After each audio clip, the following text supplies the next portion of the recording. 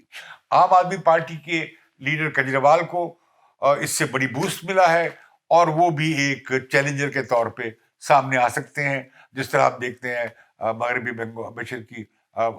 بنگال کی میں ہم کی لیڈرشپ کی صورت میں دیکھتے ہیں جو وہاں کی چیف منسٹر ہیں جو چیلنج کرتی رہی ہیں مودی کی لیڈرشپ کو. لیکن بھارت میں قومی سطح پہ کوئی متبادل سیکولر جمہوری متبادل پروگریسو متبادل ابھر کے نہیں آ رہا.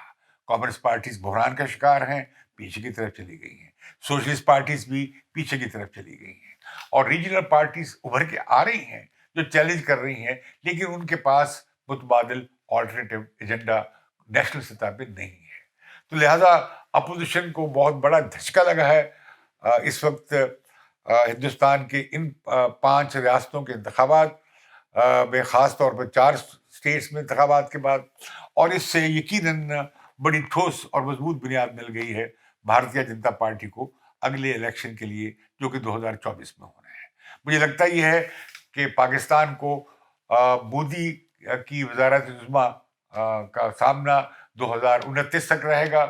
لہٰذا اب اگر پاکستان اور ہندوستان کے درمیان اگر کوئی تعلقات کے لیے کو نارملائز کرنے کے لیے اور معاملات کو سدھارنے کے لیے اور دیرینہ جو اختلافات ہیں اور کانفلکٹس ہیں ان کے اس کشمیر کے مسئلے سمیت, تو اس کے لیے بات چیت کے راستے کے لیے اگر ہمیں کوئی پارٹنر ملے گا تو وہ ہمیں 2029 تک غالباً ہمیں کوئی طریقہ نکالنا پڑے گا کہ کس طرح ہم بھاجپا کے ساتھ یا بھارتیہ جنتا پارٹی کے ساتھ ڈپلومیٹک تعلقات کے حوالے سے یا ہندوستان اور پاکستان کے درمیان تعلقات کو نارملائز کرنے کے لیے یا مسائل کے حل کے لیے انہی کے ساتھ ہمیں کام کرنے کی کوئی راستہ نکالنا پڑے گا.